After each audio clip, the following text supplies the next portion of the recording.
Troubled Tides, Coastal Congregants.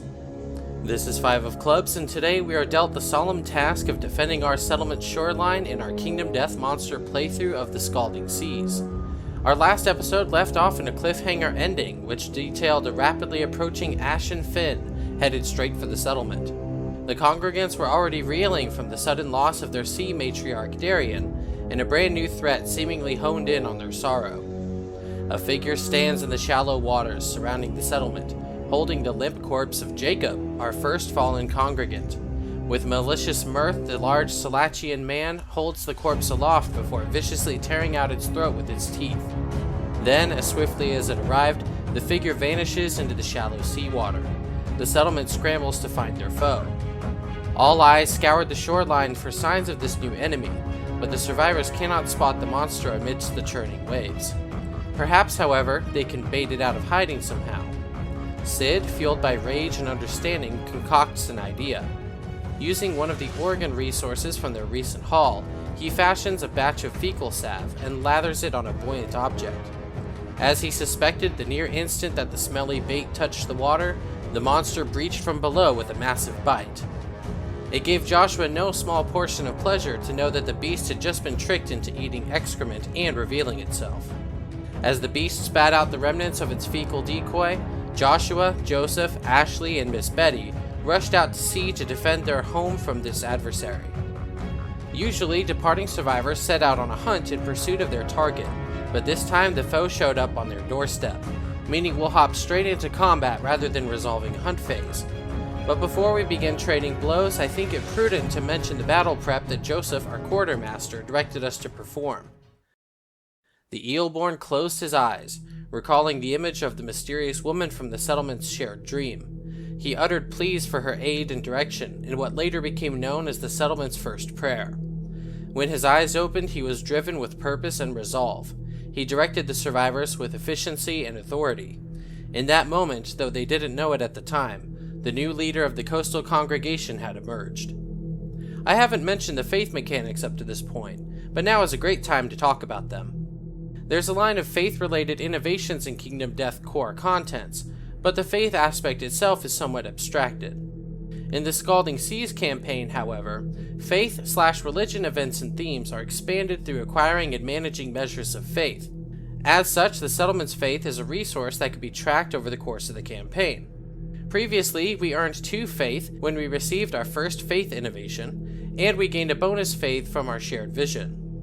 With Joseph's first prayer, we gained a 4th faith, and therefore qualify for the 4+ faith bonus listed on the Driftwood effigy, which grants us +1 endeavor token if we have any returning survivors. As you can see, with more accrued faith, we'll be able to access other bonuses and gain access to new prayer-related benefits. We'll dive deeper into the details of these benefits as our faith abilities grow, but I just wanted to make folks aware of it since our faith will climb from here on out. Back to the action. We're coming to bear against this beastie with some of our best equipment yet. With a bold new baddie on our front lawn, we created a bold new weapon to battle it with. Our survivors crafted their very first grand weapon, the Shrieker. This card is a beastly thing to behold, touting a meager speed of only 1, but a strength value of 5, meaning it'll add 6 to our wound attempts with the innate 1 strength from Survival of the Fittest. To put that in perspective, that means even a wound roll result of 2 would successfully wound the level 1 eel. Suffice it to say, it's very proficient at making hits convert to wounds. And, as indicated by the special ability here, it can even gain +2 strength while swimming, in exchange for some brain damage.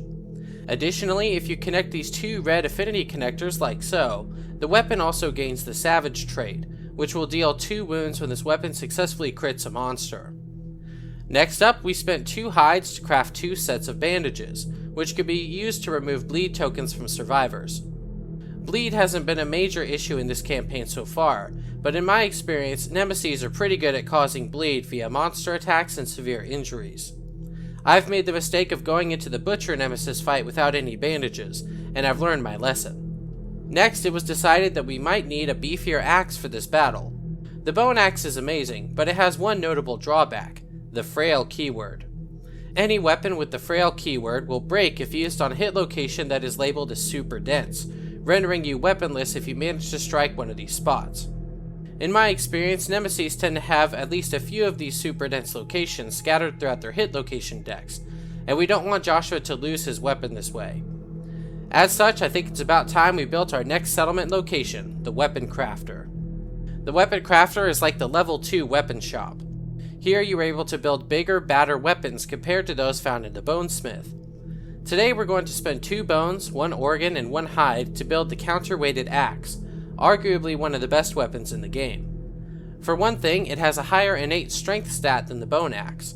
For another, it has the reach 2 keyword, allowing its user to attack from 2 spaces away like a spear. And last but definitely not least, it has an amazing affinity bonus. On a perfect hit, which is a hit roll result of Lantern 10, do not draw a hit location. Monster suffers 1 wound. That is crazy.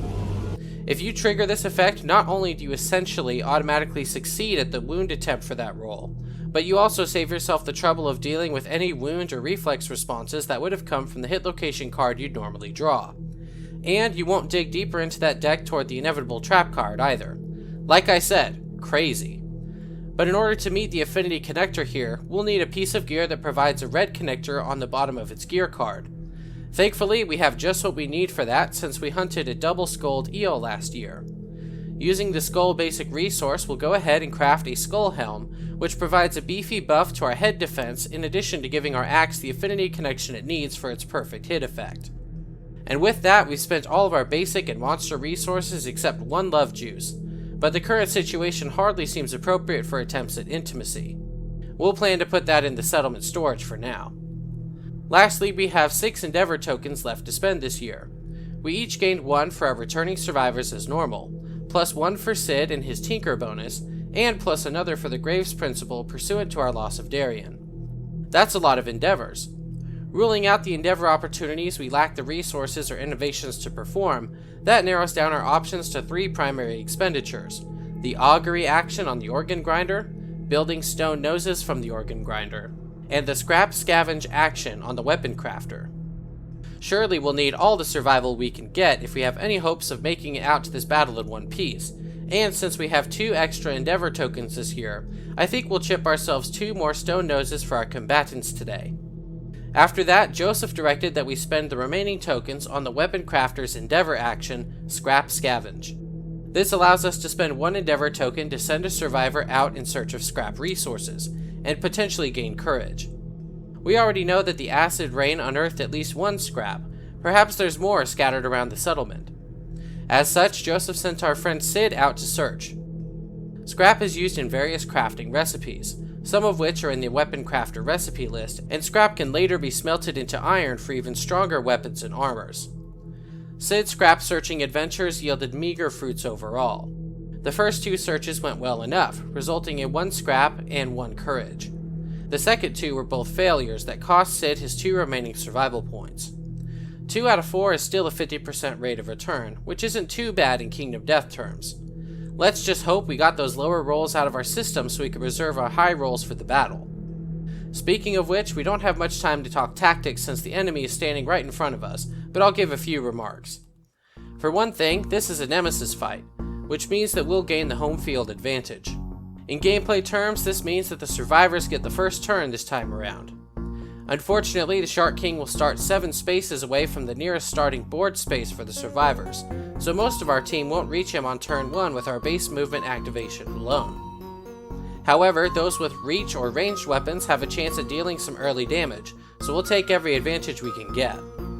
For another thing, we're fighting in shallow waters today, which means no survivors are considered swimming, and each survivor gains a +1 movement token. That said, something tells me that the Shark King won't care too much whether we're swimming or not. Shallow waters also means we won't be able to bring our new raft out to play, but with 5 base movement, we're better off using our sea legs to amble about the board. Lastly, shallow water also precludes us from drawing an Oceans and Tides card, which saves us from the potential havoc that those can cause. And to round out the good news, let's turn it over to our resident meteorologist, Ace of Hearts, for the weather report.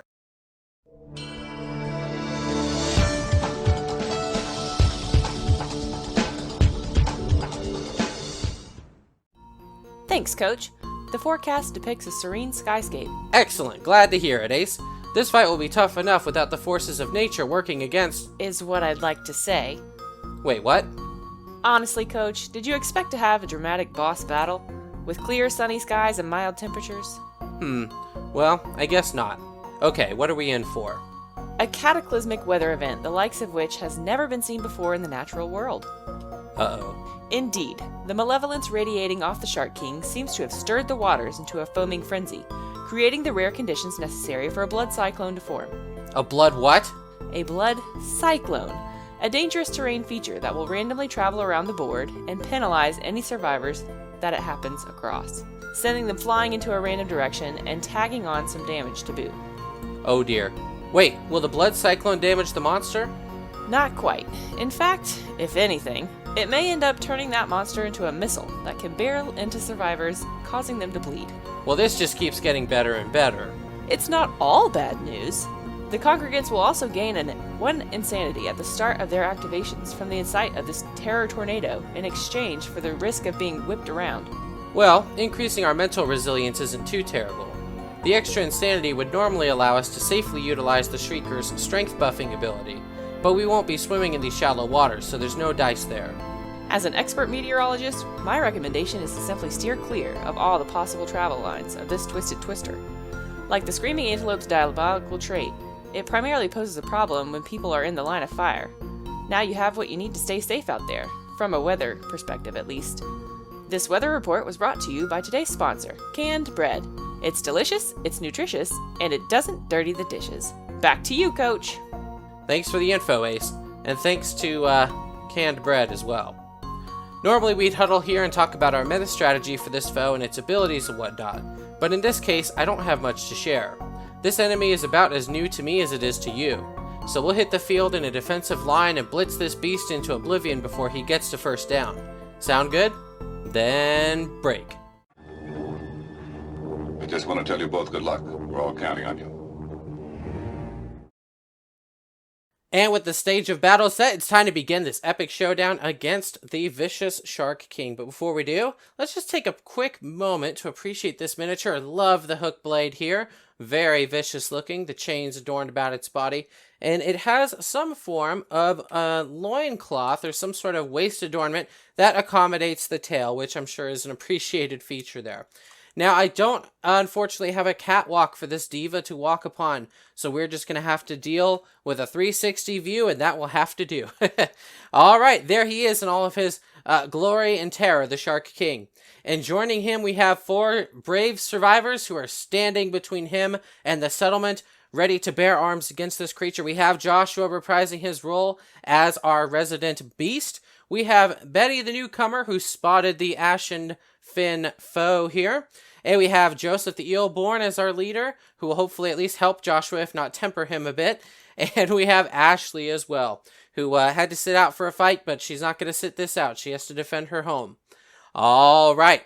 And we do have the gate token reprising its role as terrain. This time it's a blood cyclone, which will go up, down, left, or right in a random direction, a random number of spaces. And if it happens to come across any unfortunate Shark Kings or survivors, it will penalize them accordingly. So as long as you try and stay out of the up, down, left, right range, you should be good to go. You can almost imagine it's like a rook in chess. So if you're trying to stay out of the range of a rook, same idea here. All right. Well, it's a Nemesis Showdown, meaning that we get the first go of things, and I think we will let Joshua be first to go here. He is going to get 1 insanity for seeing the Bloodstorm. And the Bloodstorm, frankly, I can understand that. I think I might go a little more insane seeing a blood cyclone going by while we're already facing down a Shark King. So I fully understand that, Joshua. And he has +1 movement due to the shallows terrain. The depths, I mean. So he's going to go 1, 2, 3, 4, 5 instead of the usual 4. I may forget that they have 5 movement. I'm going to try my best not to, but we'll see what happens. Okay. Excellent. And we have Joshua right here. He is unfortunately not adjacent to the Shark King, which would be a problem were he bearing his bone axe, but he has a counterweighted axe instead, which has reach 2, meaning that we can reach across that tile and conk this terrible Shark King right in his ugly mug. All right, 2 dice here for 2 speed, hitting on a 6+. Here we go. We have 8 and 5. Okay, so the 5 is just shy of what we need. The 8 will hit. It will hit the Savage Snout, it looks like. If you hit with a club or shield, gain +2 luck to wound this location. Well, too bad we are not carrying a club or a shield, and it has a critical wound spot. Goodness. Okay, well, you know, we'll have to see. It's a wound result. The monster peers into your darkest depths with absolute fury. Gain the priority target. Joshua loves being the priority target. He lives to be the priority target. Let's go ahead and see if that will happen this time. Ha! Escalators! Eels. No! Did you see that? It was on the 9. It was right there. And if it was a 9, because Joshua has +1 permanent luck, that would have critted this monster and really set us off in a good spot. Unfortunately, it was a 1. It tipped to a 1. And I hope that's not, I hope that is not an omen of things to come. But we'll have to see. Ugh, Joshua. Yikes. Yikes, a 1. I can't believe it. All right, well, I think we want to keep the momentum going. We have the first go. We really need to make the most out of this round. So I think what we're going to do is spend a survival to surge to let him attack again. But Joshua, bearing a complete set of rawhide armor, will get to roll a d10 and on a 6+ recover that survival. That is an 8, so he does earn it back. At least it was a free surge. So yes, we did kind of mess this up. But maybe this next attack will be better. Let's see. All right, we have a 2 and a 1. Or it could be abysmally worse. It could be abysmally worse. My goodness, Joshua. For someone, you know, maybe it's like he's too mad. He's seeing red and like he needs to sort of find his inner chi and center himself. Because right now he's just swinging at everything. And the Shark King is watching him just slash through the water with reckless abandon, and the Shark King is unimpressed. And so am I at this point. All right, Joshua, that's the end of your turn, so I think next we're going to move on to newcomer Betty. Start of her turn, she's going to get insanity for gazing upon the distant bloodstorm, and she is the bearer of our Shrieker Grand Weapon. Look at that, weapon-boned Grand Weapon melee two-handed. Despite the fact that it appears very long, it does not have reach 2, but it has just about every other benefit in the game. It is slow, which means it's a speed of 1. It is deadly, which means that it crits on a 9 instead of a 10, so it gives you like +1 luck, basically. It can potentially give you +2 strength if you're swimming, but none of us are swimming. And it also gains the Savage trait for having the 2 red connectors, which means it would deal 2 damage for a crit. Too bad she didn't go first to try and critically wound right there. Otherwise, she could have gotten 2 wounds out of that. Okay, she gets to move 5 spaces, but that doesn't bring her quite close enough. So she's going to have to dash if she wants to get up close, and I think she'll do it. She'll spend a survival because she also is wearing a full rawhide set she inherited from our departed Dariene. So let's go ahead and roll a die here and see if we get that back. Ugh, nope, that's a 2. Doesn't recover that survival. That's okay. But with a dash, we get to move 5 more spaces. We go 6, 7, 8, 9. Maybe right there. Maybe right here. Maybe right here. I think that's fine. All right. So now that she is in range, it's time to attack with 1 die hitting on a 6+. Here we go. That is a 9. A 9 is going to hit. And what shall we hit with our slash here? The Savage Gluteus with a reflex response and no crit opportunity. Huh. Yep. Nemesis tend to reduce the number of crit wounds on their hit locations so that you don't savage them to death with bone axes and shriekers, I guess. Okay, so we are rolling 1 die here. That is a 5. But we get to add 5 whopping strength right there, bringing us to 10 plus 1 and 8 strength is 11. 11... going up against a toughness of 9 is going to result in 1 wound. And some of you might be wondering why I have the Blood Cyclone on top of the deck. It's so that I try not to forget to do this at the end of the round before drawing AI. Yes. Okay. And we have a reflex response. The Shark King barks out in surprise. Perform, dive, cancel all remaining hits. Well, joke's on you, we don't have any remaining hits. Okay, so dive is the instinct of the Shark King. The Shark King dives under the water and vanishes. Remove the monster from the Showdown board. The next time the monster draws AI, place the monster adjacent to a random survivor before resolving that AI card. Ugh. So essentially, he is swimming somewhere menacingly in this water. We are not sure where he is. But all hope is not lost. You see, the elusive trait outlines while the monster is removed from the showdown board, a survivor may spend an action to attempt to spot the monster. Roll 1d10 plus accuracy on a 6 plus, 8 plus if the Shark King is level 3. Place the monster on the showdown board 3 spaces away from the survivor. So indeed, we can in fact get him to come back out of the water. And I think Joseph, we remember as well, he got +1 permanent accuracy during the last encounter. So Joseph is in a primed position maybe to spot this terrible Shark King. So let's let Joseph go next. And he's going to get 1 insanity for the Cyclone. And let's roll a d10 and see if he gets that 6 plus to discover. He gets a 10. He discovered the Shark King. Look at that. Okay, and he gets to put it 3 spaces away. I think we're going to put the Shark King. Here we go. 1, 2, 3. 1, 2, 3. 3 spaces away. There we go. Bingo. There is the Shark King menacingly staring down poor Joseph. I think Joseph is also going to walk away. I think that's what he is going to do. He is going to move 1, 2, 3, 4, 5. That is 5 spaces. And if we want, Joseph could surge to try and throw bone darts at this creature. But right now it hits on a 6 plus, 50% chance to hit. Sure. Let's let him do it. We will have him surge. And he is going to roll 1d10, hitting on a 6 plus. That's a 2. Okay, so the bone darts unfortunately miss. And they do have the full range 6 because we're in shallow waters right now. Okay, Ashley is the final character to go, and she has been provided with fecal salve, which gives you +1 survival upon departure, which I actually forgot to give her. And if she uses an action, you are not a threat until you attack. If you have the priority target token, remove it. So she can say, nah, I don't think I want to be the priority target. Nope, I don't think so. And she also has the eel eye patch. She can look at the hit location deck, but I happen to know that the hit location deck is about to reshuffle. So I'm not going to bother looking at it. I think I'm going to actually have her use the fecal salve to become not a threat. Because right now, you know, being completely unarmored doesn't put you in a great spot to be doing a whole lot of taking hits. So currently right now I have our friends over here, and that's kind of where I want them to be. And I think I'll move her just a bit. 1, 2, 3, 4, 5. Oh, wait, no, we don't want to be there, do we? No, let's actually hide behind Joshua here. So hopefully the Shark King will try to look at Joshua before looking to get a bite out of our friend Ashley. Okay. And Ashley also will need an insanity for looking at the blood storm as well. I think that's about all that I want to do this turn.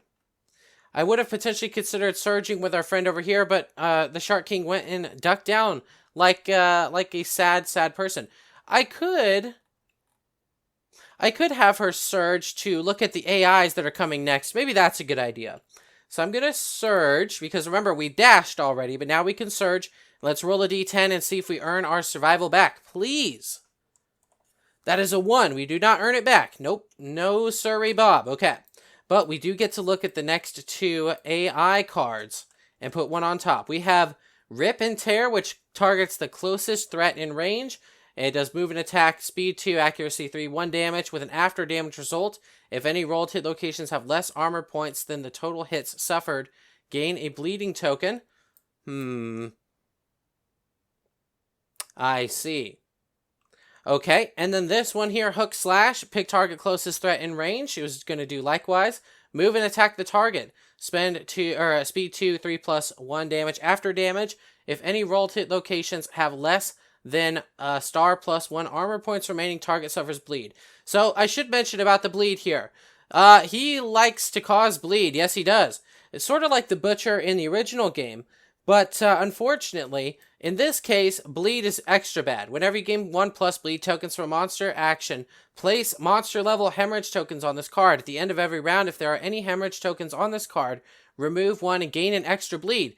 And of course, you remember that bleeding is a good way to get yourself dead, because once you have 5 bleed tokens, that's it. You can, however, cure it here by using bandages, which we did bring. You remove 2 hemorrhage tokens from yourself and adjacent survivor. So it doesn't do anything about the bleed you already have, but it prevents you from getting that extra bleed there, which I think is a very good thing. Wow.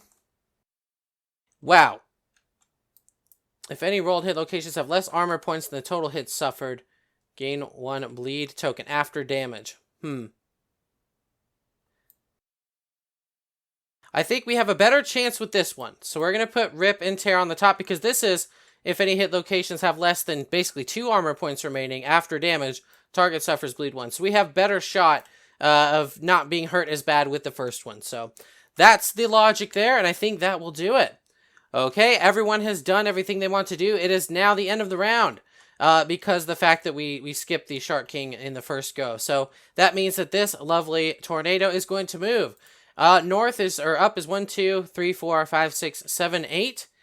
It is moving down to the south. And how many spaces is it moving? It's a D5 plus 2. So that is 4 divided by 2 is 2, plus 2 is 4. So it's 4 spaces down. 1, 2, 3, 4. Ugh, it's inching rather close to our friends here. Yeah, you should be able to get 2 insanity if you are adjacent to the blood cyclone, I think. But maybe that'd be bad. I don't know. Okay, we have done that bit, so I'll pop this off. Here we go, here we go. At the end of the monster's turn, draw AI cards equal, this is Blood Frenzy, to the number of survivors with bleeding tokens. So this is a way you could potentially play more cards, but it says resolve each card 1 at a time to a maximum of monster level 1, discard the rest. Okay, and we have the elusive trait as well. He is already up, so it doesn't matter. At the end of the monster's turn, shuffle its remaining hit location deck. Indeed, very good. So it will shuffle this part right here instead of what's in here. So the trap may be next and it shuffles it to the bottom, or the trap may be on the bottom and it shuffles it to the top. That's part of this scary part of the elusive trait. And shark skin, dagger-like teeth coat the monster's hide. Whenever a survivor suffers collision with the Shark King, they gain a bleed token in addition to normal collision effects. We already know he's not going to be colliding with us. We know this. Alright, Rip and Tear, target the closest threat in range. Alright, we have 1, 2, 3 here and 1, 2, 3 here. Right now, Betty is the person who gets to pick between the targets. And I think Betty will just say, you know what, Shark King, why don't you go and target...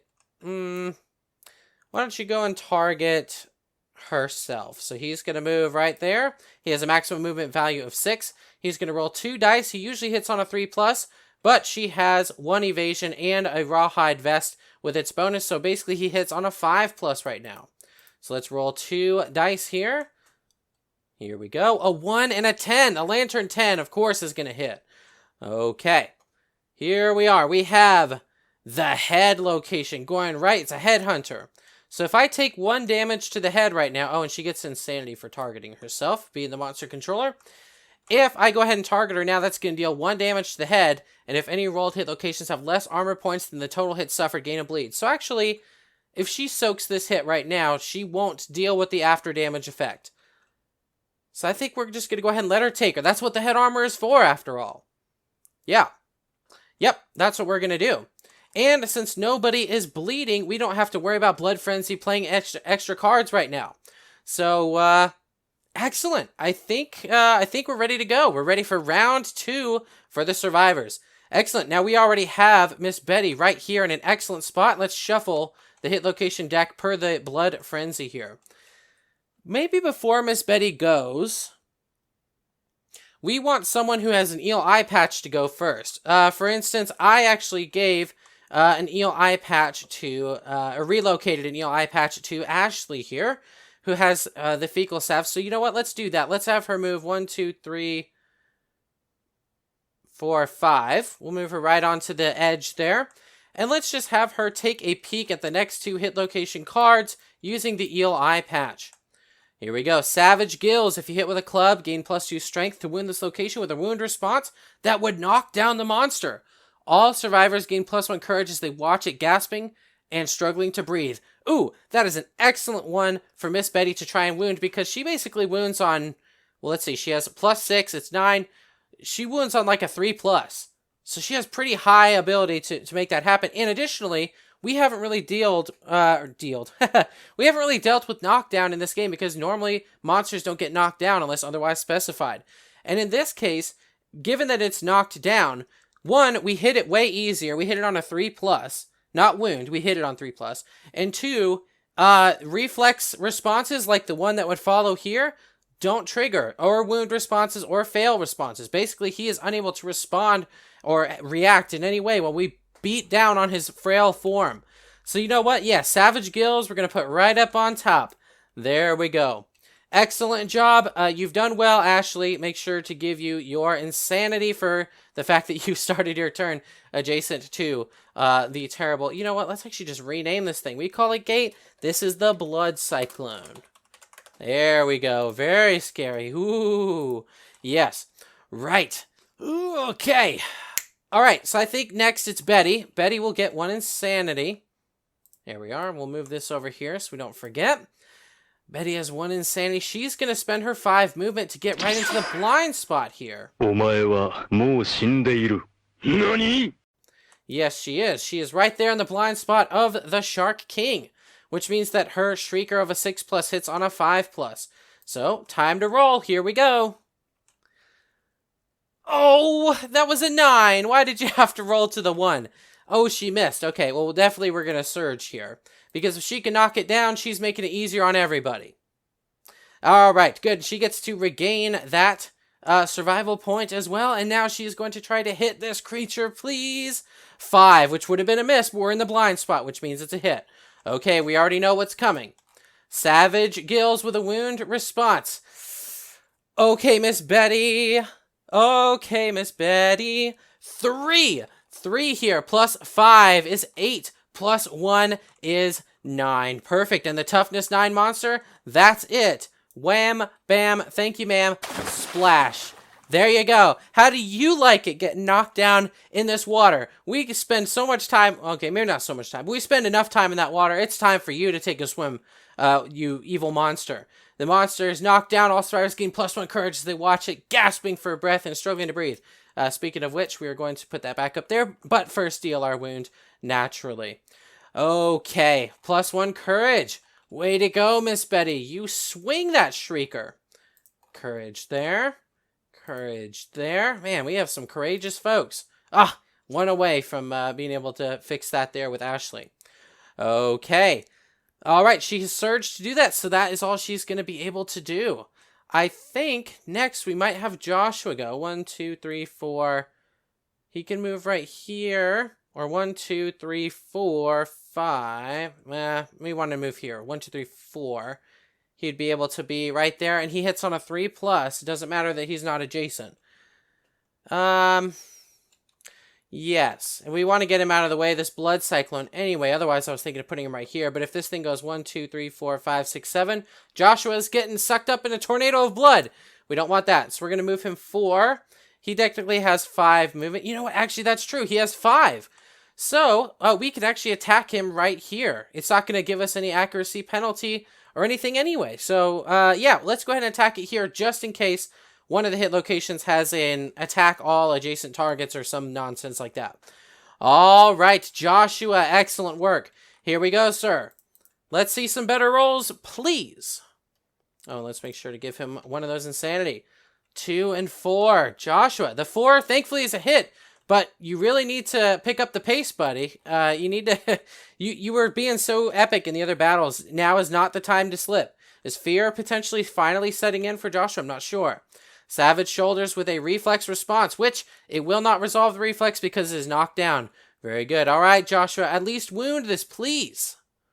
That is an 8. An 8 indeed. 8 plus 4 is 12 plus 1 is 13. That is going to wound. Here we go. Bam. Lovely. Now, Joshua can surge. He does have 3 survival, and I think that's a great idea. That is a 3, so he's not going to be able to recover that survival, but he is going to surge, meaning that he's going to roll 2 dice. The problem is, we don't know what we're going to get here, but that's part of the fun, isn't it? Here we go. 2 dice here, hitting on 3+, 9, and 6. Oh, why couldn't it be a 10? Why couldn't it be a 10? All right. Oh, Savage Flank, a super dense card, which would have been a problem for us if we were wielding our Bone Axe. But we are not. We're not wielding a frail card anymore. And the Savage Arms. One is a failure response, which he's not going to do, and one's a wound response, which the monster is not going to do. I guess it doesn't really matter too much because he's knocked down. He's not going to do it anyway. Let me just sanity check myself real quick. Okay, just wanted to double check myself to make sure he didn't stand himself back up for any reason, and I can't determine a reason why he would stand himself back up prematurely. Normally, according to the rules, the monster stands up either at the next monster turn or survivor turn, depending on how you knock it down, or when it plays when it play an AI card, or if the trap card is revealed. So he does stay right there. I guess, what does it say? He's doing something in the water. Yes, he's gasping and struggling to breathe in the water, being knocked down. So very good. All right, Savage Arms. Let us see if we can savage these arms. Yes, indeed. That is 4 plus 4 is 8 plus 1 is 9. That is going to result in a successful wound. Bam! There we go. Excellent. And then we have the Savage Flank as well with a failure response, but we're not too worried about it. Let's go ahead and see if Joshua can roll it well enough. He rolled a 2! You missed! How could you miss? He was 3 feet in front of you! He actually messed it up. 2 plus 4 is 6 plus 1 is 7. Ah, wow, Joshua. Wow. Alright, well, I mean, he did his best, I guess. Alright, Joshua's done. So I think it's time for Joseph to go. 1, 2, 3, 4...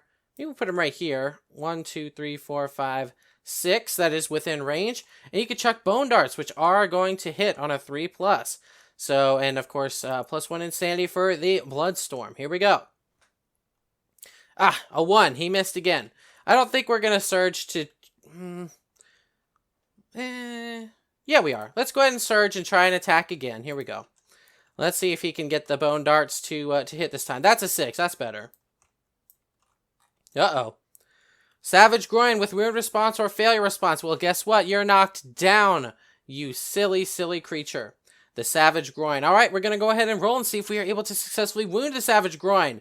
Ah, and it's a 1. Man, we're rolling a lot of 1s. Okay, so we missed, but at least this is the perfect time to get these misses out of the way. When the monster's not doing anything to us, so we're entirely unbothered.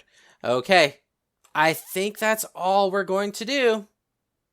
Yep, so now it's time, end of the round, Blood Cyclone time. So it's going to move in a random direction, a random number of spaces. Where's it going? 6, it's going to the south again. And how many spaces is it going to go? All right, that's 1 plus 2 is 3 spaces to the south. 1, 2, 3. I think it's drawing itself toward Ashley for some reason. Not sure why, but it seems to be doing it. Okay, start of monster's turn. Bloop. The monster stood back up, it's caught its breath, it's ready to fight. Here we go. Hook and Bite. This attack gains range 2. Pick target furthest threat in range. Okay, a furthest threat in range is going to be Joseph. Uh-oh. 1, 2, 3, 4, 5. Oh yeah, he can definitely reach Joseph. Yes, he can. Move into range 2 and attack. Speed 1, accuracy 3+. 1 damage. After damage, target suffers grab and gains a priority target token. Then perform basic action and grab. You place the survivor knocked down in front of the monster. They suffer monster level damage to random hit location. That's awful. But the good news is we have that glorious ability to dash, and Joseph has 1 survival left. So he is going to dash right here at this opportunity here. He's going to go 1, 2, 3, 4. And then the Shark King will go 1, 2, 3, 4, 5, 6. And he'll hang out right there. And that's all he's going to do. 1, 2, 3, 4, 5, 6. He cannot reach Joseph, so he doesn't resolve this attack, nor the after damage follow up with the basic action. And no one is bleeding yet. So we're going to go ahead and shuffle this, and that's the end of the monster's turn. Let's have Ashley go first. She's going to get an insanity for doing so. There we go. And we are going to, I think, get her further away from this creature. 1, 2, 3, 4, 5. And the blood cyclone that's chasing her down. And she is going to use the eel eye patch to take a peek at the next 2 locations. We just reshuffled. We weren't sure what's there. Hardened abdomen, super dense, +2 toughness to this location. Ugh, that's bad. That means that instead of the 9 toughness, it's 11 toughness. We might want to try and have Betty handle that one, potentially, because she has the most strength between her weapon and her innate. Yep. And then Savage Hands with a wound response. The monster howls in pain. All non-death survivors suffer star-level brain damage. Survivors with 3+ courage revel in glory at the monster's misery and gain +1 survival. That would actually happen for Joshua and for Joseph, who both have 3+ courage. Well, let's put the hardened abdomen on top, and we'll plan to have Betty come into the blind spot and trigger that, I think. That seems like an appropriate plan. Yep. Okay. Alrighty. Moving right along, I think, Ashley, you're done. I don't want you to surge for anything crazy just yet. Maybe later, but not right now. Alright, let's have Betty go. Good old Betty. Gonna get an insanity for that blood cyclone. And she's gonna have to dash if she wants to make it up here. 1, 2, 3, 4, 5. See, she's so close. Doesn't have a reach weapon, so she's gonna have to dash, which means spending 1 survival point, but potentially earning it back. Let's see. Oh, that's a 4. It was tilting toward the 10. I thought maybe she might make it happen, but unfortunately, not in this case. So the 4 does not recover it, but that's okay. We are able to dash. Here we go. She's, let's actually dash her right here, because we do have the blood cyclone, and if it comes barreling this way, we don't want poor Miss Betty getting caught up in that. No, ma'am. Okay. Excellent. Well, it's time to roll. That is a speed 1, hits on a 6+. Or 5+ in the blind spot. You serious? The 1s! So many 1s! What is this? Alright, we could have Miss Betty surge. It'd be risking our final point here. Yes. I feel like Miss Betty would play boldly. So, here we go. And she earned it back. Good job, Miss Betty. Let's make that last survival point count, shall we? So, she is surging. We're going to try and attack here. Here we go. That's a 7. Excellent. Perfect. Super dense doesn't matter because this super beast of a weapon is definitely not frail. No. Okay, +2 toughness to the wound location. That's 11. So given her innate 6 strength, 5 from the weapon, 1 here, we need to roll a 5+ to wound this location. Please. That's a 5. Excellent. Excellent. Yes. 5 + 6 is 11. Bam. There we go. And we don't do the failure response. Wow, Miss Betty, you are really showing us how that shrieker goes. And imagine if, on top of the blood cyclone feeding her insanity, imagine if we were swimming, she could add +2 strength on top of that. That would be wild. Okay, Miss Betty, well done.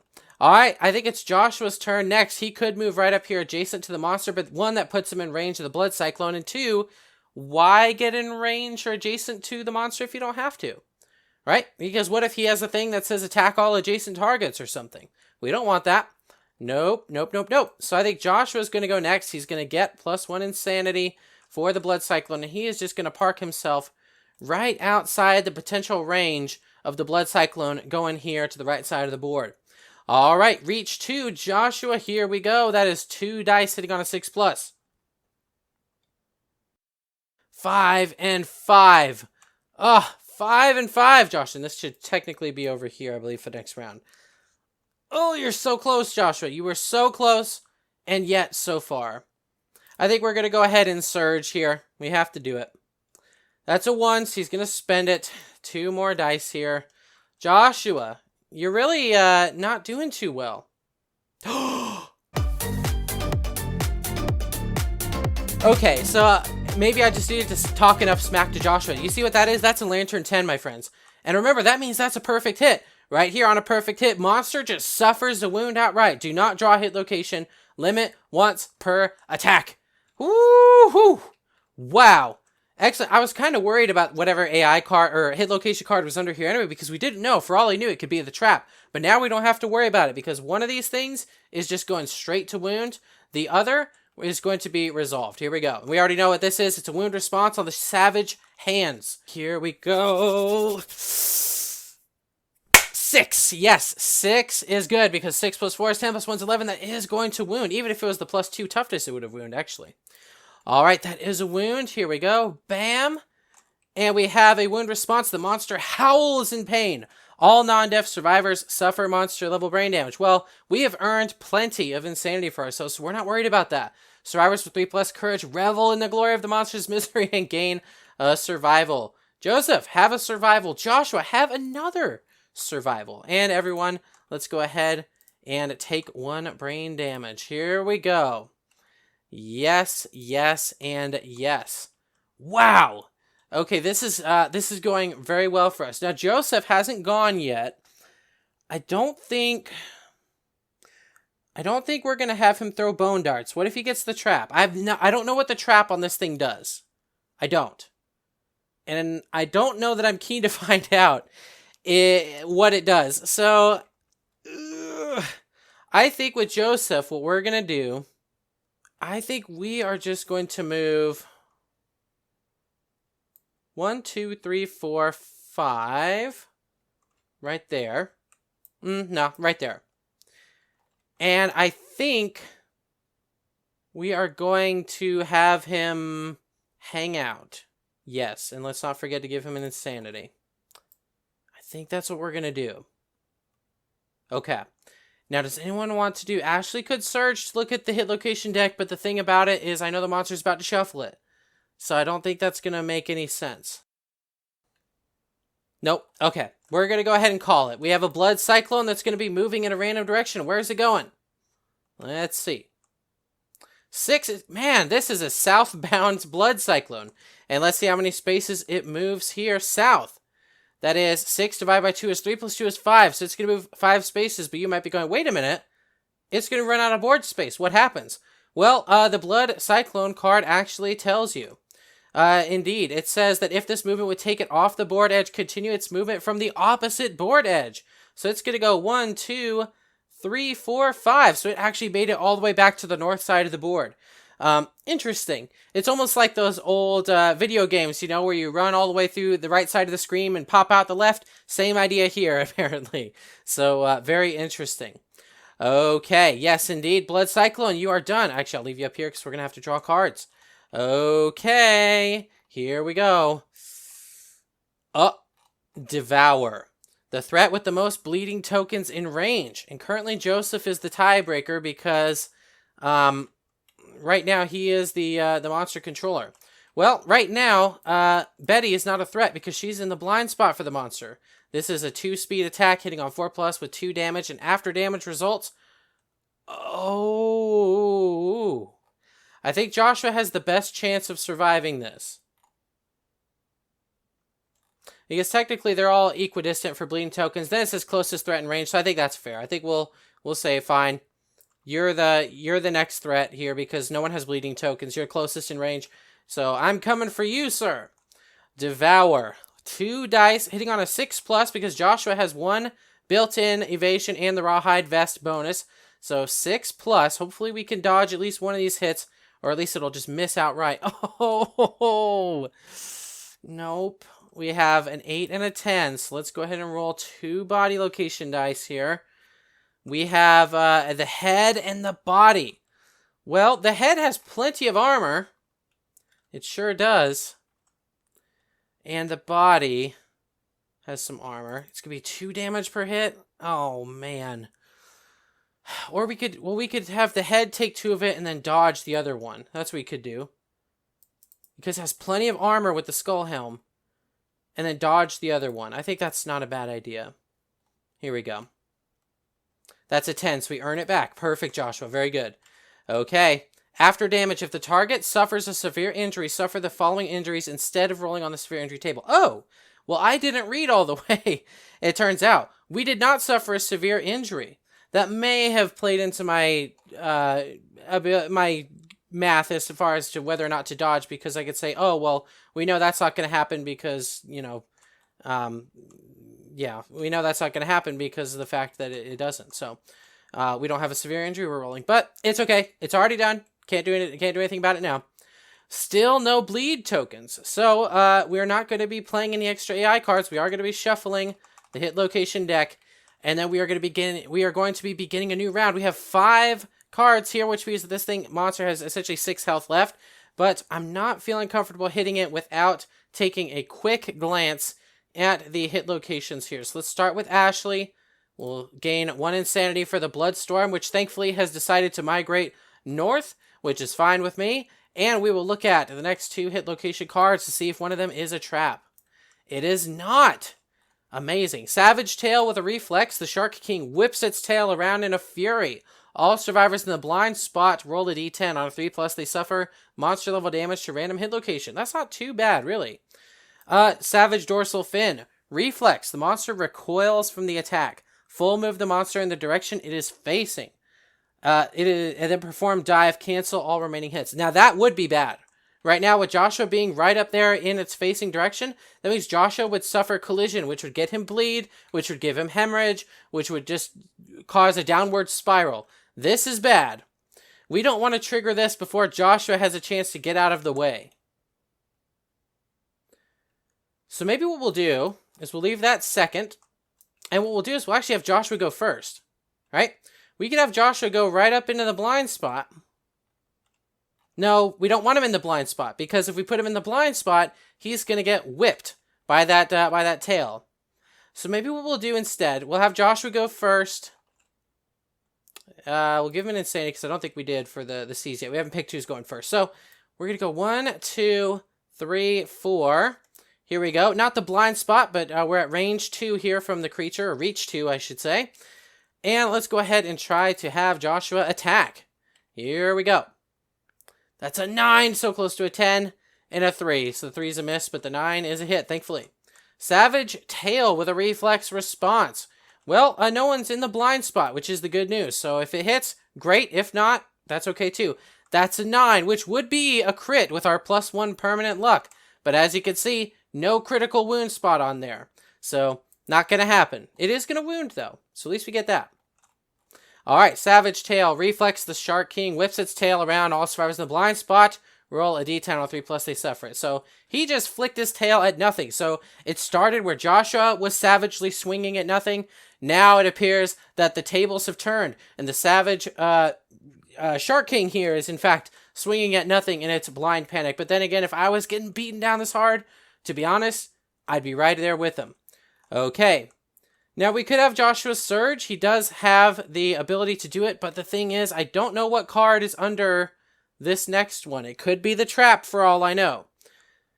And we have Betty right here, who has a speed 1 weapon, meaning that she's only going to be drawing a 1 card from here. We already know what the next one is. I think let's not have Joshua's Surge just yet.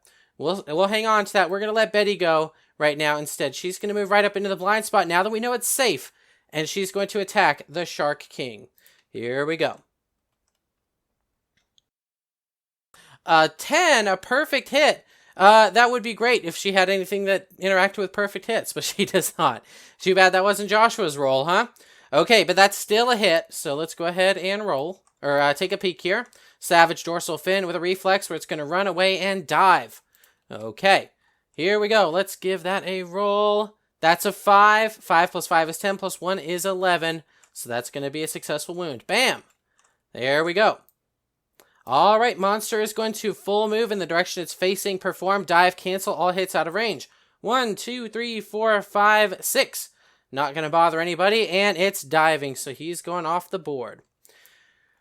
Now, Joseph hasn't gone yet. He is not. And Ashley has yet to surge. So Ashley, if she wanted, can surge. Let's have her surge, and the reason why is we are actually going to try and have her spot the monster here. She doesn't have any innate accuracy, though, so she's going to have to do it raw and real. Here we go. That's a 7, so it needs a 6+. She actually does spot the creature, which is going to move it 3 spaces away from Ashley. 1, 2, 3. And look at this. We moved it 3 spaces away. Joseph is 1, 2, 3, 4, 5 spaces from the Shark King. So Joseph, on his turn, could, if he wanted to, throw his bone darts right at this Shark King. He risks getting the trap, but I think we're doing okay. So let's go ahead and roll. Hitting on a 6+ with his +1 permanent accuracy. That is an 8.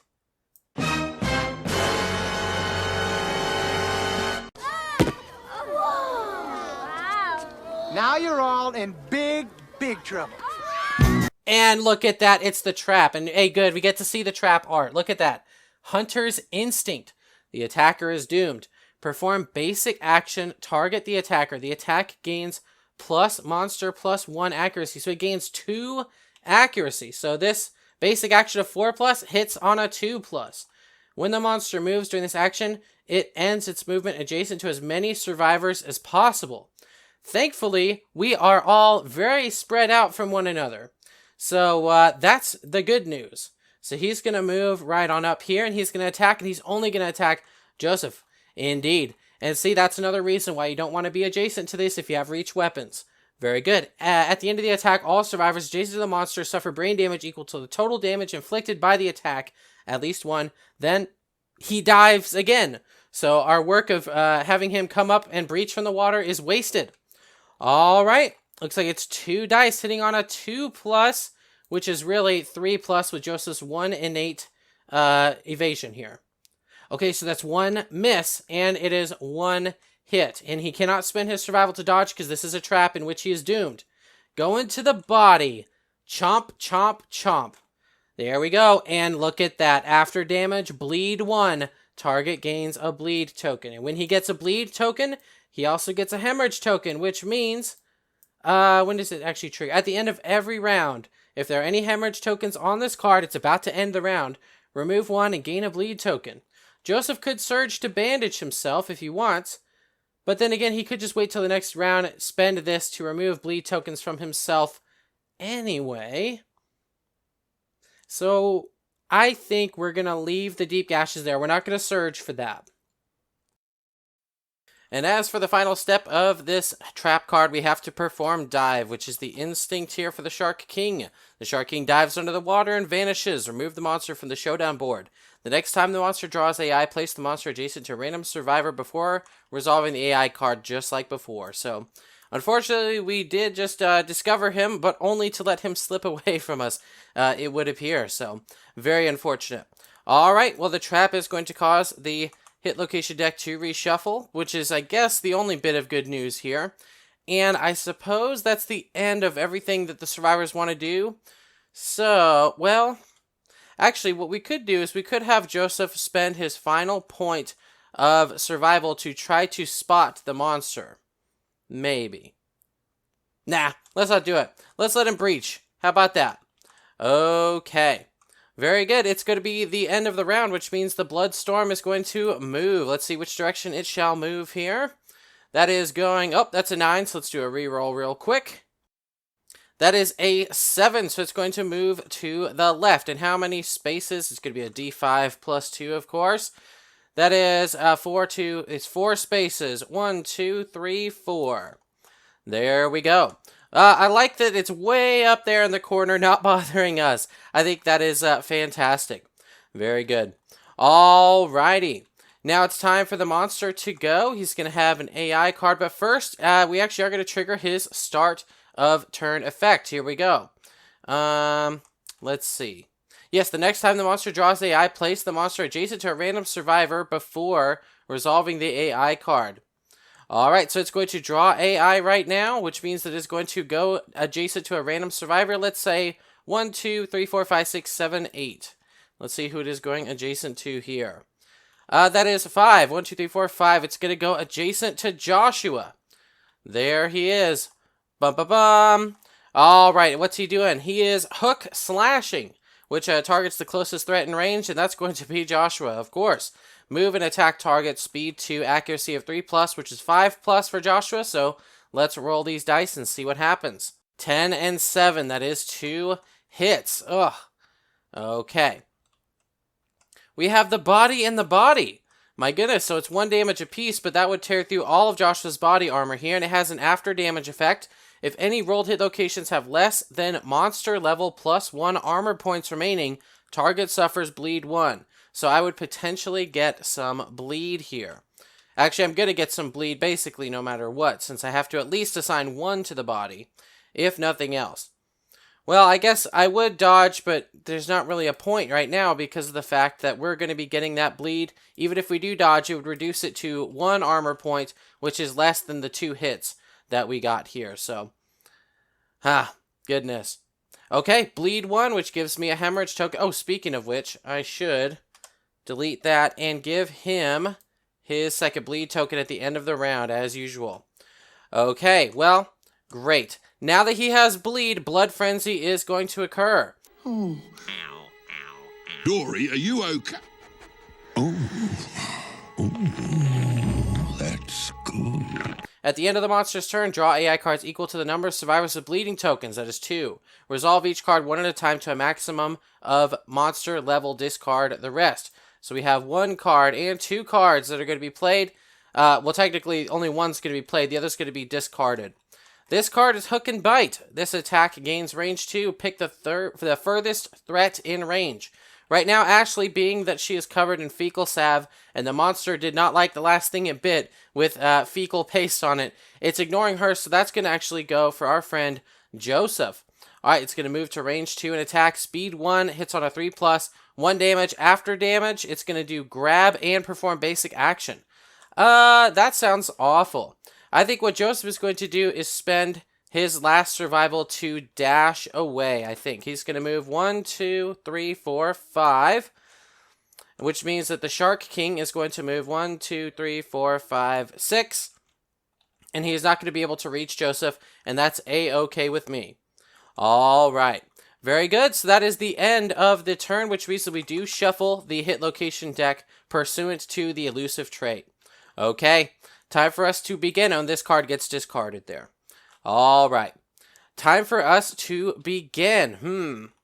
Joseph could bandage himself up. That may be a pretty good idea. We want to get rid of these bleed tokens if we can.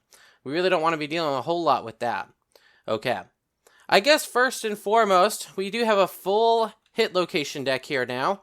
So I'm not too afraid of sending someone over there just to wildly swing at it. So maybe we'll start with Joshua, who will get 1 insanity for the Blood Cyclone. 1, 2, 3, 4. I'm going to have him be right here so that he can attack. Yeah, I think I'm going to have him be right here so he can attack at range 2 and not be adjacent to the monster, just in case. Okay, 2 dice. Here we go. That is a 2 and a 7, so the 7 will hit. What are we hitting?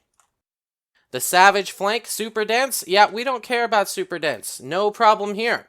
Let us roll our die. That is, oh, it was a 5, but it bounced to a 3. 3 plus 4, 7 plus 1 is 8, which means it's a failure. Failure response. The Shark King strikes back. If the attacker's adjacent roll a d10 on a 4+, suffer monster level damage to a random hit location. Otherwise, suffer monster level brain damage. So he's just going to take 1 brain damage. Yeah, not too worried about that. We're also going to try and surge here, I think. That's a 5, so we do spend the survival. Okay, no worries. 2 dice here, hitting on 6+. That looks like an 8 and a 9. I wish it were a 10. I do, I wish. Okay, and okay. Savage Dorsal Fin has a reflex where the monster is recoiling. He moves away and he dives. Yeah, we probably want to save that for second. The Savage Chest. The attacker's weapon deflects off the monster's dense pectorals on a failure and perform basic action. Well, Joshua is purely and rightly enraged, so surely he's not going to miss, right? There we go. 4 plus 4 is 8 plus 1 is 9. That is going to be a successful wound. And if we're lucky, we're going to get that Advanced Devour card out of there before it has a chance to really cause us any grief. Okay, time to roll the wound roll for the second card here. That is 3, which we know is a failure. Reflex is going to happen anyway, even if we had wounded. The monster requires the attack, full move the monster in the direction it's facing, perform dive, cancel the remaining hits. Yes, okay.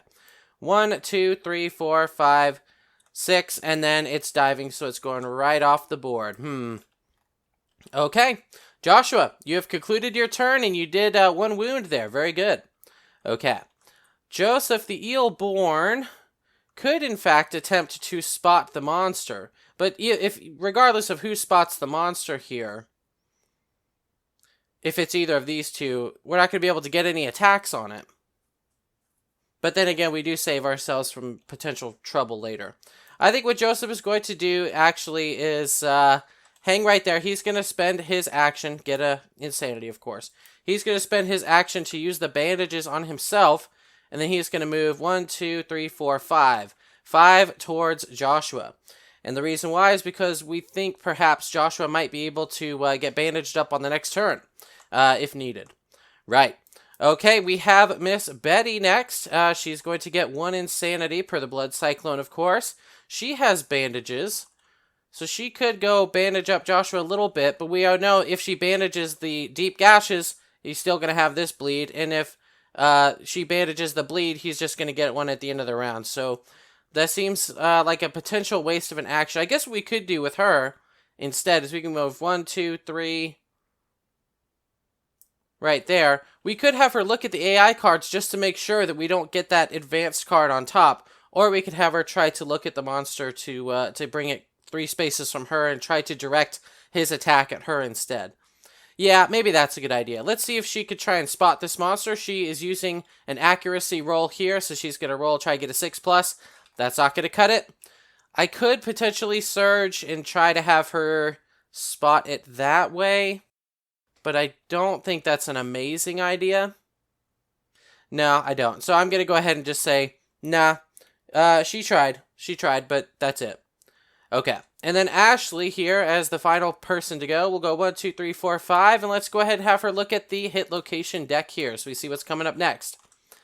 Well, then again, these are about to reshuffle. But Savage Snout, Savage Hands. Yeah, these are about to reshuffle, so it doesn't matter. But she doesn't have a whole lot else really interesting to do right now except gain 1 insanity at the start of her turn. Okay, that's everybody. So now it's time for the Bloodstorm to move. Which way is it moving? Let's find out. Is going to the left. Okay, and how many spaces? Here we go. 7, 8, 4, 2, 6. And it is going to go out this side and come out on this side. So we got 1, 2, 3, 4, 5, 6. There we go. Again, maintaining a very safe distance far away from us. That's fantastic. Okay, very good. Start of the monster's turn. It's going to breach. It's going to show up right here by one of the other characters. Whoops. And we'll see which one it is. 1, 2, 3, 4, 5, 6, 7, 8.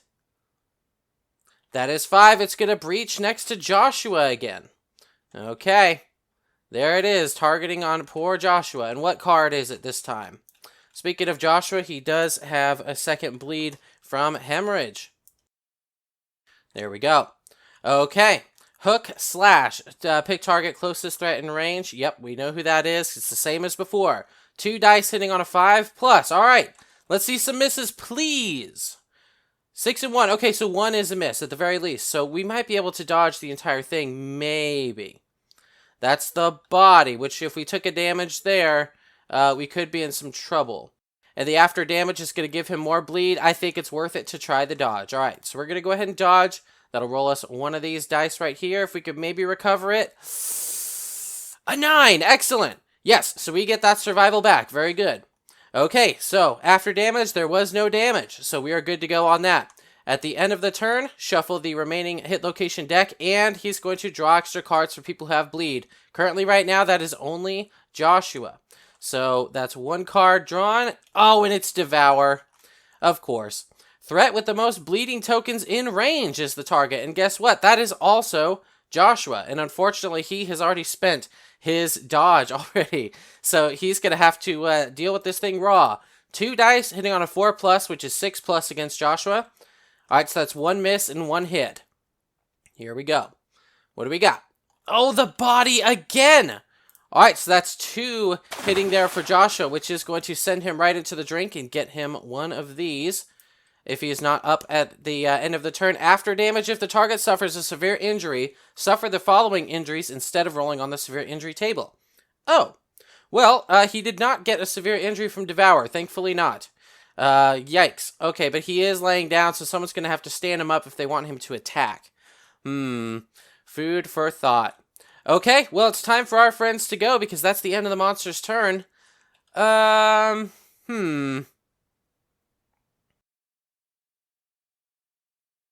Let's have Joseph go. Here we go. He's going to move 1, 2, 3, 4, 5, and he is adjacent to Joshua. And he is going to use... Oh, and let's give him one of those, of course. He is going to use the bandages on Joshua, allowing Joshua to remove 2 bleeding tokens. There we go. No more bleed, no more trouble. Yes, except that... Well, one of these cards may potentially cause bleed, so we'll have to be pretty careful about which one we leave available for the monster. All right, Joseph is done. Very good job. Joshua's still laying down in the drink. Someone could stand him up, like Ashley, for example. I guess what we'll do is we'll let Ashley go first. 1 insanity. Let's move her a little bit. 1, 2, 3, 4, 5. Hiding right behind this toppled pillar here. And let us have her take a peek at the hit location deck for her action, since she's so far away. We have the hardened abdomen with +2 toughness to wound the location with a failure response, where it will cause brain damage, it appears. Savage back with a wound response, where the monster howls in pain. If you have less than 3 + 1 courage, suffer 2 brain damage, and then turn to face the attacker, perform basic action. Neither of these are amazing, are they? They're actually pretty bad. Let's go ahead and leave the +2 toughness one on top, and we'll plan to have Miss Betty go and attack that one since she has the highest strength. That's the plan. Okay. Right. Way to go, Ashley. And let's go ahead and... Let's wait. We'll wait and see if we want Joshua to stand up or not. We'll find out. Let's go ahead and go to Miss Betty next. She's going to get 1 insanity for the Bloodstorm. And she is going to be able to move 5 spaces. Let's go right into the blind spot. Give us our best chances for success. All right, 1 die hitting on a 5+. That is an 8. That is a hit. Okay. Hardened abdomen, super dense, +2 toughness, so toughness of 11. Meaning that we need a 5+ here on the strength roll in order for this to work. Oh, it went to a 2. Ugh, that's not great. Failure response. It releases the deep guttural laugh at your feeble attempt. Suffer monster level brain damage. Well, I guess that's okay. It's just laughing at us. Miss Betty's not incredibly bothered by that. Just 1 insanity that we made up with on the Blood Cyclone. Anyway. Let's go ahead and surge with Miss Betty. And we're going to try and have her attack 1 more time. And she does recover that survival. Wow, she's really making that last survival point count. That's for sure. All right, 1 die hitting on a 5+. A perfect hit. Unfortunately, it's not Joshua. Otherwise, that would be great. Okay. Here we are, Savage back with a wound response. Here we go. Please wound. It is at 9 toughness now, so we'll have a better shot at... Why? Okay, well, unless we roll a 1, it turns out. Then there's nothing to be done for that. That's a failure, so we don't resolve the wound response, for better or for worse, perhaps. Okay. Well, yep, let's go ahead and have Ashley surge. Surge to, or rather encourage, I suppose. Not surge. She's going to encourage to stand up Joshua so that Joshua will be able to take a turn. All right, and at the start of his turn, he gains +1 insanity. Let's move Joshua. 1, 2, 3, 4. And let's go ahead and have him attack right there at range 2. 2 dice hitting on 6+.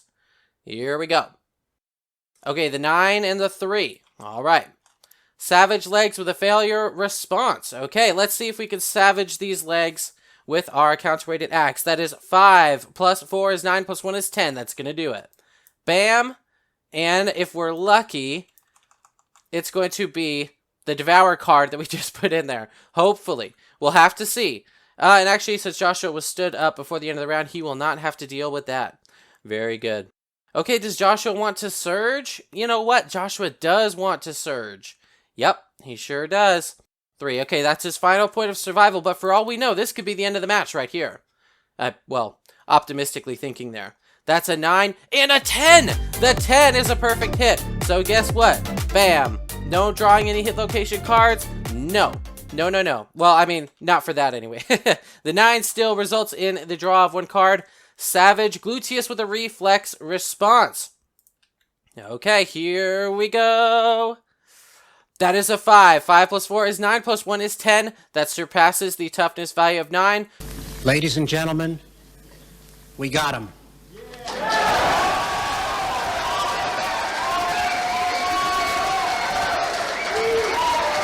Which takes this Shark King out in the... he's gone, anyway.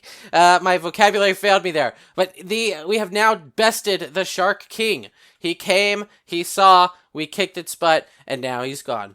Very good. All right, let's go ahead and get into our post-battle rewards here. Everyone's going to get 1 Hunt XP. So Miss Betty, There you go. Joshua as well, ranking up. Joseph, bingo, bingo.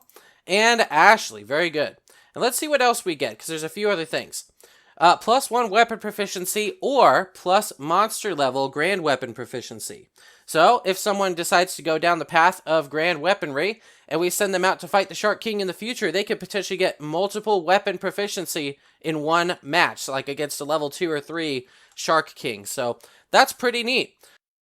So as you can see, Miss Betty has yet to pick her weapon proficiency bonus. That's because she's too young to have gotten it yet. So even though it says +1 weapon proficiency, she doesn't have a weapon proficiency path outlined. Too bad, because she had the Shrieker. Now Joshua is going to be able to add 1 weapon proficiency box because he most definitely damaged this eel with his axe. And that, in fact, fills in the 3rd box for the specialist box here, you see. Now I'll show you what that means. Essentially that means he gets a special weapon proficiency card relative to his weapon type. So he has an axe. Here we go.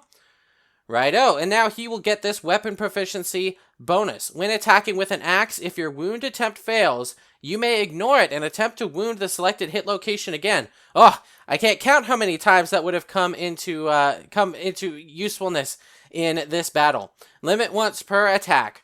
All right. Hey, once per attack, I'll take it. That's basically a reroll. So that is really good. Way to go, Joshua. You worked hard. You earned it. Very good. All right, Joseph, despite the fact that he does have a weapon proficiency, I don't recall that he actually wounded the monster successfully with the bone darts this time around. So he will not get to fill in that box. No, sir. And the flex spear, Ashley spent most of her time in the back, hiding and kind of peeking and watching the monster, letting us know what its intentions were and helping the team in that way. Excuse me. So she's not going to be able to fill in a box on her weapon proficiency because she didn't even bother attempting to attack this creature. Very good. And, of course, it also says here that we go and roll on the rewards here.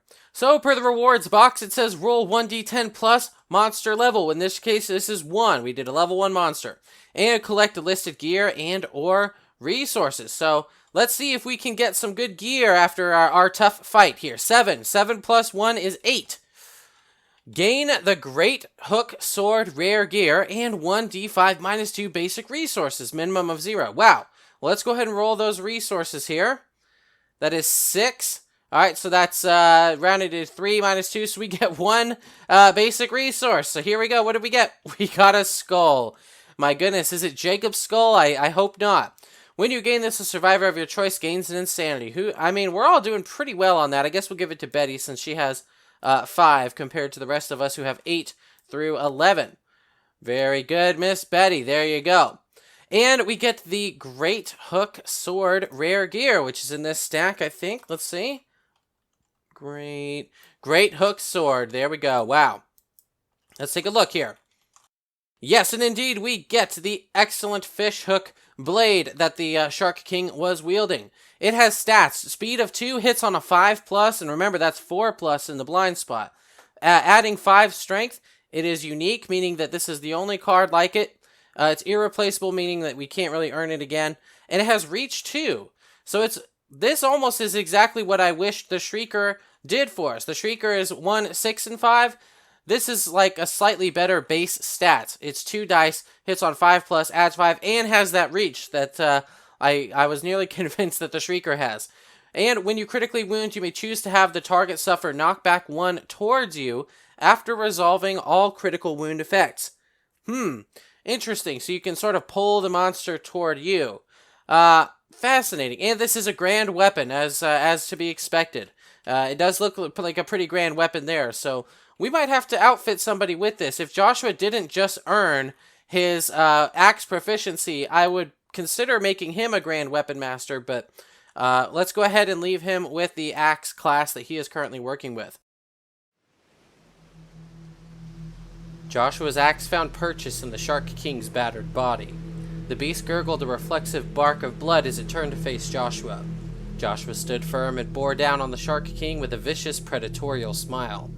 In the monster's eyes, Joshua saw fear. The weakened enemy lurched with one final strike attempt, but the swing went wide and its momentum toppled the Shark King back into the sea from which it came. When the monster touched the water, it moved no more. Its hook blade handle drifted gently out from its claws' slackened grip. The Shark King was dead. Joshua huffed out a haggard chuckle. His vengeance sated, exhaustion and injuries overtook him. He fell backwards, but Ashley was quick to catch him, wrapping his arm around her shoulder for support. The congregant party trudged back towards the settlement in silence, bruised and bloodied but not beaten. Betty somehow had the wherewithal to go back for the Shark King's great hook sword, just in time to see a series of thin purple tentacles encircling the Shark King's limbs and pulling the monster into the depths. A chorus of cheers rang out from the settlement as they approached its borders. The coastal congregation was saved. But for how long? What other mysterious threats would visit them without warning? Would they be strong enough to repel them? As Joseph pondered these questions, he turned his thought toward Providence, the name he'd given the entity for their shared dream. Her unseen hands had guided them through this battle, and Joseph found himself believing that she would do so for the next. She would deliver them through the shadows of uncertainty. Her radiance would grace them with what they needed to be ready. Just as Dariene had, Joseph noted. The parallels between Dariene and Providence led Joseph to wonder whether Dariene herself was Providence in mortal form, or perhaps her herald prophet. He would have to revisit these thoughts later. There was work to be done. I'm thinking we're about ready to move up in the competence ladder a bit. By that, I mean that we're done with level 1 eels. So for the next hunt, look forward to seeing the added terror of the more active level 2 eel. I was originally leaning toward facing an eye jelly, but I wanted to try my best to fashion ourselves an eel armor set before moving on to other threats. And before we dive into the settlement phase, I wanted to share a few comments regarding this Nemesis battle experience. I definitely like what's going on here, particularly with the dive mechanics and the deep gashes fueling the monster's additional AI card plays. The dive thing could easily have been made frustrating and annoying, but the developer gave it a mitigating skill check that even takes innate accuracy into account, allowing for choice rather than imposition. Also, from a thematic perspective, it's very sharky. When the monster dove down, I couldn't help but hear the Jaws theme in my head, though I'd get copyright claimed for sure if I used that in the video, despite how well it would fit. As such, even if the shark dove a few more times than he did in our playthrough, I think it's swell. The deep gashes concept and its ability to influence the monster's activity is also excellent and thematic. For one thing, it simulates the shark growing more feral when there's blood in the water, which is cool. But for another, it makes me consider bleed a more pressing threat than I usually do. Often, I only start worrying about bleed when I have like 4 tokens built up, as there's no technical penalty for having 3 or fewer.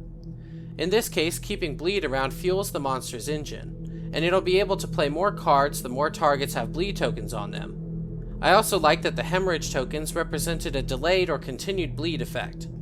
Usually when you accrue bleed a token or 2 in this game, it's as though the wound bleeds for a bit and then just stops on its own. Hemorrhage tokens, on the other hand, cause a delayed bleed as well, as though simulating with the water's property of complicating normal blood clotting as seen in fictional sources.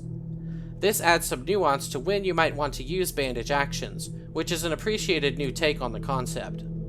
However, I think that this level 1 battle ended before the monster could really demonstrate its full potential of the bleed engine concept, since we really only dealt with 1 or 2 cards that caused us to bleed. It may have been the case that I just so happened to pull very few bleed-causing cards from the randomized basic and advanced AI pools, or it may have been the case that our wounds simply culled a lot of the bleed-causing cards out before they had a chance to cause us trouble. I spoke with the developer about whether this experience was on par for his intentions for the level 1 fight, or if our battle here was a fluke. I was hesitant to suggest changes, since buffing the level 1 fight might accidentally make levels 2 and 3 more difficult than intended, but the developer dug into the stats of the decks to evaluate the information. What he found was that out of the Shark King's 18 hit location cards, only 6 had the chance to inflict bleed, so he decided he would up that number to 11 for starters. Given the regular reshuffling of the hit location deck from the elusive card, this means you'll constantly have the threat of bleed breathing down your neck. The Shark King also receives some hit location buffs for next time, as seen here with the Savage Snout and Savage Groin, both of which made the Shark King stronger when he marked someone as a priority target. Yikes. Looks like our next bout with this boss in a few lantern years will be a sizable step up in difficulty, but we'll try to be ready when the time comes. Betty the shore gazer peers out over Joseph's shoulder toward the sea and her eyes go wide. She pushes past him and runs toward the water, weapon raised to attack. The others in her group, including the eelborn, follow after her with similar alarm. Joseph sees a stranger in dark robes approaching the settlement from the water. Another attacker already? As they drew near, they saw that mysterious figure's head was surrounded by a circling myriad of floating faces. While unsettling, the figure itself gave no indications that it was preparing to attack. If anything, it looked like it wanted something. Joseph called for the party to halt their approach. They watched as Joseph alone approached the face-crowned figure. With one hand, it gently grabbed one of the floating faces and held it toward the eelborn. With the other, it pointed at Joseph's face. On some inexplicable, instinctual level, Joseph knew the being was proposing a trade. The eelborn felt a sense of reassurance from Providence, he suspected. Furthermore, Joseph didn't know what the figure would do if he spurned its offer. As such, with lightly trembling hands, he agreed to the exchange. The figure beckoned him forward with a garish grin. As Joseph neared the stranger, its beckoning hand caressed the edges of his face. That's when the screaming started. The stranger raked a talon nail across his forehead, slicing the skin into a flap-like layer. Then, the peeling began. Betty and the others called out in alarm, readying their weapons and rushing to attack, but Joseph raised his hand in a motion for them to stay. Providence would deliver him through this trial. After a time of tearing and tugging, the creature's hand pulled free its prize. Joseph's inkless face dangled from the stranger's hand like a strip of hide. With a gentle motion, the figure added the eelborn's face to the floating circle of faces around its head.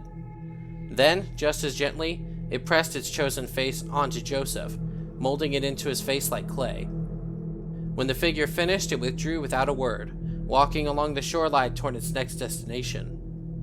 When Joseph turned back toward the settlement, he bore an older, wizened face of authority and experience, the face of a leader. He gained the Face of a Knight ability, which is a really awesome ability, I must say. On arrival to a showdown, Joseph will gain 1 random fighting art. It does not count toward his fighting art limit of 3, and he'll lose this fighting art at the end of the showdown. So basically, Joseph has a wild fighting art that he can use for every fight. That's really awesome, as it'll help us show off some of the epic range of fighting arts in this campaign. Joseph will have to skip the next hunt to recover from his procedure, but I think it's worth it. The next day, a sudden downpour preludes a single tremendous bolt of lightning. The tip of the driftwood effigy bursts in an explosion of heat and charred debris that is quelled by the storm. As the survivors investigate the explosion, they find a piece of charred effigy glowing softly and radiating heat. With a whisper, the storm vanishes. The survivors gather near the charred driftwood in trepidation. All eyes turn to Joseph for guidance. Their previous leader usually approached new situations herself, but Joseph felt it was time for the survivors to overcome their fear of the new. Joseph called for a volunteer to claim the debris. Naturally, curiosity was Robert's affinity, and he stepped forward. The closer Robert got, the more fiercely he felt the scorching heat emanating from the debris. The heat grew with every step, but he did not falter. Sweat pouring down his face, he maintained his determined approach. With a primal roar, he hefted the hot and heavy piece of glowing driftwood. With panic, Robert found it to be excruciatingly hot, causing him to drop it immediately. Robert raced toward the sea to douse his seared hands. Whilst watering his wounds, a strange wooden orb washed ashore with the tide. Robert's curiosity compelled him to touch it, and he is pleasantly surprised to find its surface is soothing on his burned flesh. Further inspection reveals to Robert that the orb is a carved eye. Looking into the carved wooden eye, Robert feels that the others do not need to know about this finding. Robert tucks the mysterious wooden eye away and returns to the settlement. Throughout this ordeal, Robert earned himself -1 permanent strength and -1 courage, but he also gained a rare gear card called the Driftwood Eye that grants +1 luck and a special action allowing him to mark someone as the priority target. This might be a neat way of getting some undue pressure off of a weakened survivor, perhaps. However, if that priority target dies, we will have to resolve a story event called Blaspheme, which I suspect is not a good thing. Notice as well that this gear has the cursed keyword, meaning that Robert cannot remove it from his gear grid through any standard means or assign it to anyone else. We also gained the Mother's Heart Innovation, which is a science innovation that allows us to utilize the power of heat. Heat can be harnessed to smelt or scrap into iron, which will unlock higher tiers of craftable goodies. Additionally, we'll be able to innovate a few more science-related innovations on subsequent lantern years. Very nice. Joseph gathered the congregants together to join him in a shared prayer, thanking Providence for gracing them with the gift of heat. The settlement would certainly need more resources to make use of this gift, so it was time again to prepare for a hunt. With so little resources to work with, their capacity for innovations and preparations were minimal, but there was one matter left to be settled before the congregants could move on. Taking the skull they'd recovered from the Shark King, Joseph called for the congregants to head to the settlement's rawhide raft. Joseph affixed Dariene's lantern to the raft, and held the skull aloft in honor of their lost leader. In solemn reverence, they christened their vessel in memory of Dariene, the daughter of Providence. With our remaining endeavors, we attempted some augury. Thankfully, we didn't lose any resources this time, and we even gained a few survival points for Robert. However, on the final roll, Robert rolled a 9, meaning he would attempt intimacy. Now, with our survival of the fittest principle, intimacy rolls are tougher than before. You roll 2 d10 dice and take the lower result between the two. Thankfully, Robert ended up rolling a pair of 4s, which brought a newborn Leah into our fold. Like before, one survivor lost, another gained. With Dariene's lantern lighting their way, the hunting party boarded the newly named vessel and sailed out to sea. Were the hunters sailing toward a glorious haul, or a perilous encounter? Tune in next time to find out. Until then, thanks for watching and Happy New Year, everyone.